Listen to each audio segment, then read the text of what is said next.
Let him have it, Gene. Gets the last word always. Well, Karl Popper. Oh, okay.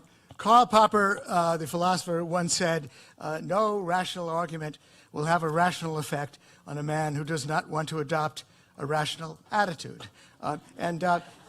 It's very clear that, on the one hand, Ayn Rand did have a rational attitude. She did not permit herself to define a word like selfishness according to her own preferences. She cited the dictionary, albeit erroneously. Now, Yaron is unfortunately enthralled to the cult of Ayn Rand's personality. If she lays down the law that selfishness is a virtue, we've got to stick to it no matter what. Doesn't matter if everybody else knows what the word really means. We've got to stick to it. Well, Yaron has talked about how we've been arguing for free markets for a long time, and where did that get us? Well, he probably knows that 30, 40 years ago, libertarians would have their meetings in phone booths because there are usually only 2 or 3 of them in any city. Now we are countless. Now there are numerous libertarians. He probably knows that free markets since 1776 have played a huge role, despite what government has tried to do to lift the living standards of the broad masses of people. And I trust he recognizes that.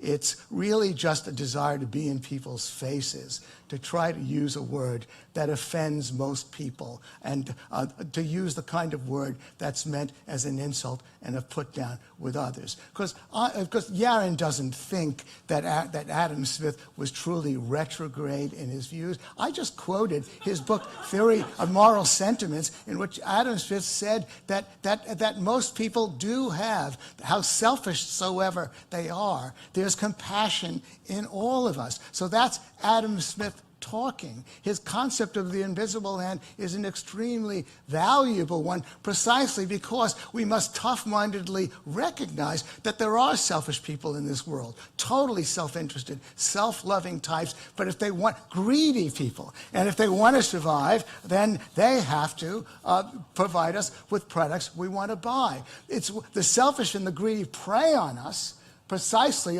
via, by the way, the Bill Clintons and the Hillarys and the rest of them, via government. So all of that is straightforward. Ayn Rand could have echoed Milton Friedman. He was writing 2 years before and putting down Kennedy's views. He was coming out for freedom, of self-actualization. Ayn Rand could have stood up for any number of things. I cut her a lot of slack. She was a refugee from the Soviet Union. She experienced the horrors of Bolshevism. She wanted to be in our face about these matters. I deeply respect her, but there's no reason for Yaron, who carries her torch, to continue to alienate so many progressives, so many people who think that libertarians are uncaring with this silly word selfishness. Why doesn't, look, I have a quote from Mike from that movie with Michael Douglas playing Gordon Gekko. Greed is good.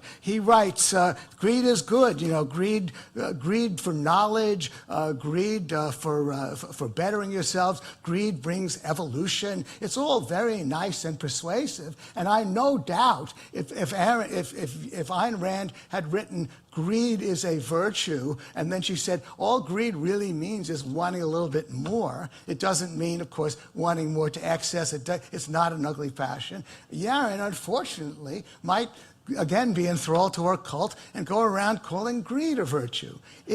This silliness should stop. Yaron is indeed a force. Listen to some of his interviews when he talks about crony capitalism, when he talks about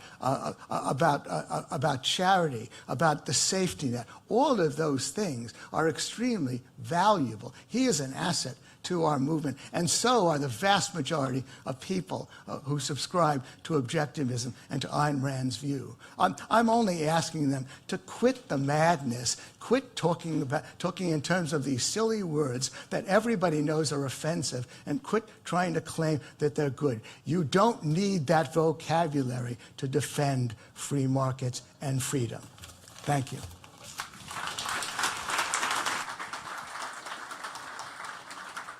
All right, Gene, I'll let you catch your breath for just a minute because I want to put a question to you first while the other questions come in. And Jim has begun to text me the questions that are coming in from the folks that are not with us. Aren't you and Yaron really on the same page? And isn't this just a semantic argument over the sounds of the word selfish? And doesn't it really have nothing to do with Ayn Rand? It's nothing to do with Ayn Rand. Well, is greed, can I ask you a question, Judge? Is greed No.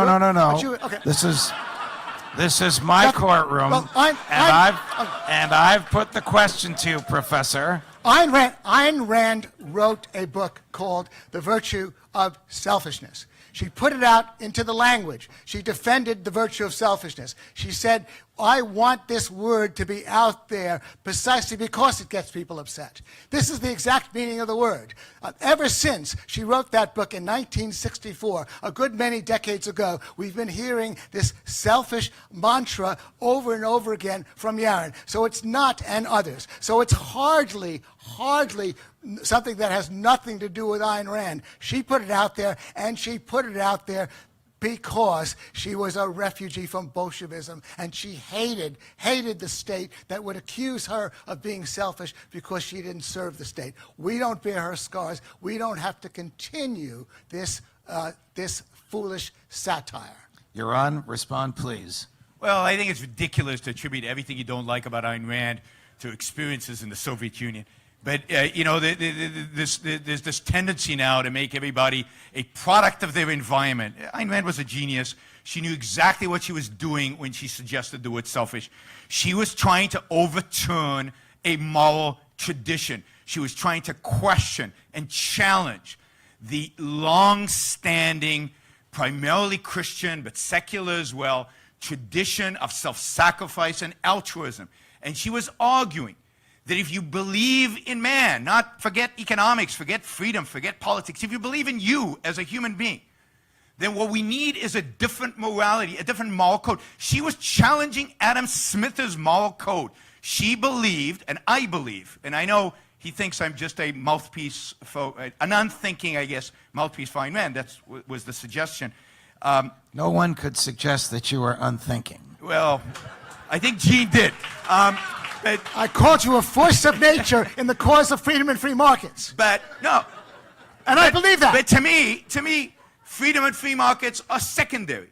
To me, much more important is what individuals pursue in their own life, the kind of life you as an individual take on yourself. And most important to me is the kind of life I take on for myself. And what Ayn Rand is trying to do is challenge us, is say this Christian morality of sacrifice and altruism is wrong. The morality that Adam Smith upheld in the theory of moral sentiments is wrong. It's anti-life, it's anti-human, and ultimately it's anti-freedom and anti-capitalism. And she is presenting in that essay a new morality. And to the extent that we, as a free market movement, don't take that seriously, we will ultimately lose. This is a battle, the battle for liberty and freedom, that is won or lost in philosophy and morality, not in economics.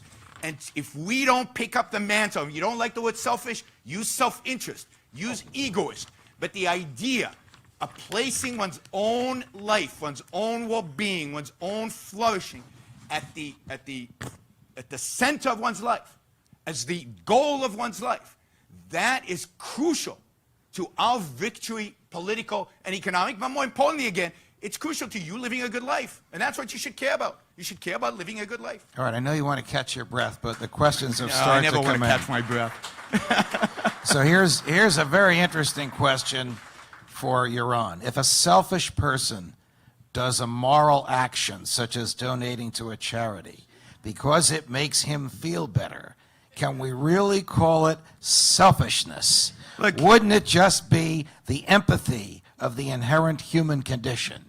But you see, the question has already bought into the anti-morality that I believe. Giving to charity is not necessarily moral. It might be, it might not be. What makes it moral is it rationally in your self-interest to give to charity? And I believe in some situations it is, and in some situations it isn't.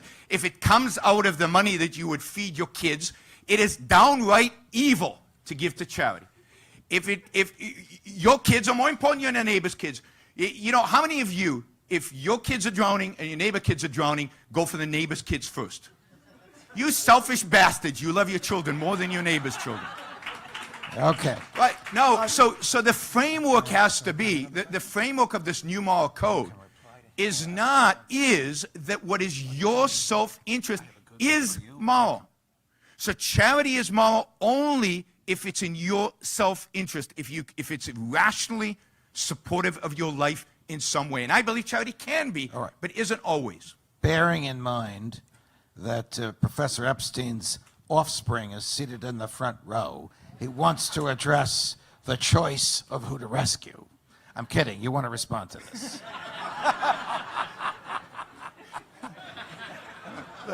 Look. Again, I think Gene's... we could throw out a lot of different words for Ayn Rand and for Yaron to defend. The word self-interest, by the way, is essentially in the dictionary.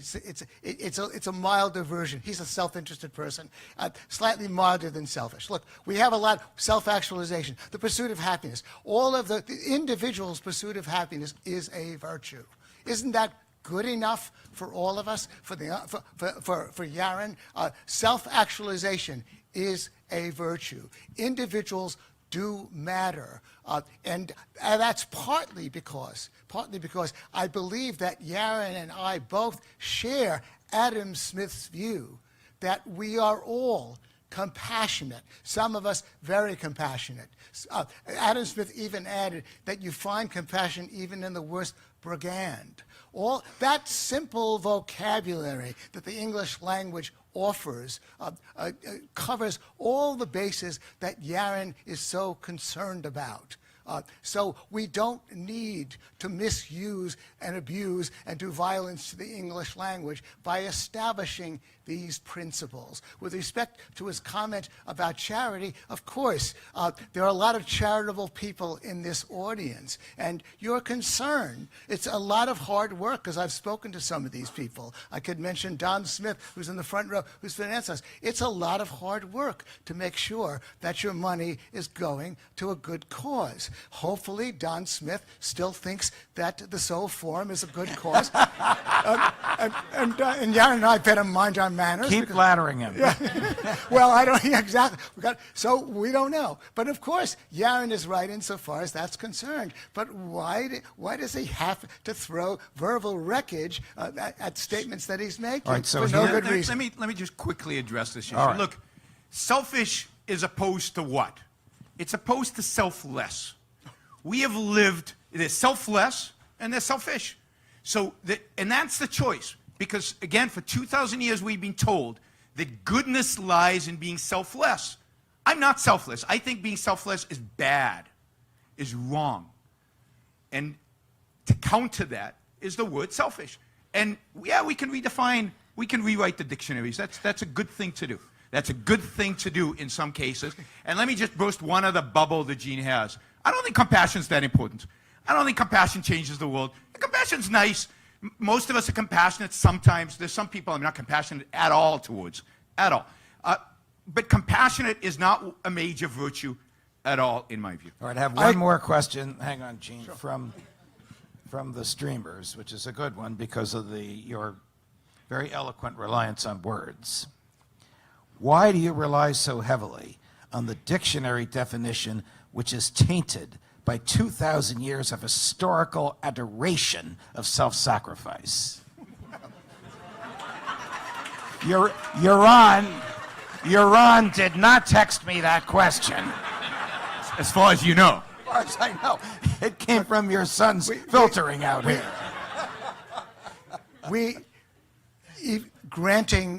Potentially granting that assumption about the dictionary, about the English language, about how Adam Smith, Jane Austen, and others use words. We are unfortunately, Yaron and I and everybody in the audience, we are stuck. We have to deal with the cards that are played us. There are many, many words that, by the way, change their meaning over time, that have ambiguous definitions, but this word is not one of them. It's always meant meant to convey moral disapproval. So we are stuck with the English language. Why should the devil have the best tunes? We've got to use the devil's language. But also addressing Yaron's concern, by the way, I agree with him. And by the way, in that answer he gave about helping people in need, he made a very good point as well, which is echoing, by the way, Adam Smith, who said, I have never known, in The Wealth of Nations, when he's talking about the invisible hand, he says, I have never known much good done by those who affected to trade for the public good. It's absolutely true that the market, via the invisible hand, where greedy and selfish people are involved and where the idealists are involved, the market takes care of human needs overwhelmingly. And indeed, Yaron and I share the view that it seemed to have been antitrust who forced Bill Gates out of his business. Bill Gates did far more for the world with his operating system that pushed up the production possibility frontier of the world than he has done so far with his charity. Absolutely true. However, as Yaron himself said, there are people in need who, through no fault of their own, there are people who slip through the net, and he and I both believe in a social safety net done by compassionate people like Yaron and me. Now I'm going to address you as the founder of this feast. What is the procedure now for getting the audience to ask the questions? Well, yeah, line up. There's a microphone there that people see. Are they going to turn the lights up so I can see them? Maybe not. Is there a questioner there? Please do your question. Go ahead, question. All right, so while they're lining up, do you find problems dealing with university students who are repelled, perhaps because of what their professors have told them, by the use of the word selfish, and cannot sell that concept to their colleagues? I don't think the word is ever the problem. Can you help young people sell the concept of selfishness without the sting often associated, perhaps by culture, with that word? Absolutely. Because if you translate it into caring for self, if you translate it into flourishing as a human being, making your flourishing your primary moral goal in life, that the goal in life is the pursuit of happiness. What's more selfish than the pursuit of happiness? That is the essence of selfishness. Is the pursuit of happiness the essence of selfishness? No, the essence of selfishness, as the word means, and as the word definitely denotes, is that it means somebody who pursues his own goals to the detriment of others, who rolls over the interests of others. But you see, Gene is not interested in this pursuit of happiness. This is the issue, right? Because Gene every time returns to this moral obligation that he feels towards charity and towards helping the poor. Yes, they're poor people, but they're a minor issue in a free market. I just said that. The issue of poor people is a minor, trivial issue, and yet every conversation we keep coming back to, but we need a safety net. A safety net, yeah, schmate net. There'll be a safety net. Who cares? Safety net, schmate net. It's less than 1% of the people. That is not the barrier to explaining capitalism. It's people taking seriously their own lives. You don't go for altruism and charity and do good and liberal and... No. And conservative. You might as well add it all. You don't like the conservatives either? No. Well, Not let's start- today's conservatives. All right. I want to help people. I want to do good for other people. What's so bad about that? Nothing. If you do it by your own choice, and if it's not your primary aim in life, and if you don't regard it as a moral virtue, on those conditions, it's fine to help people if you want to. Why can't I think of it as a moral virtue? I mean, can't I take some vows for myself for doing all these good things? Because that would be cannibalism. Because that would mean that you preach altruism, which means not merely kindness, But self-sacrifice, it means that you place the welfare of others above your own, that you live for others for the sake of helping them, and that justifies your life. That's immoral, according to my morality.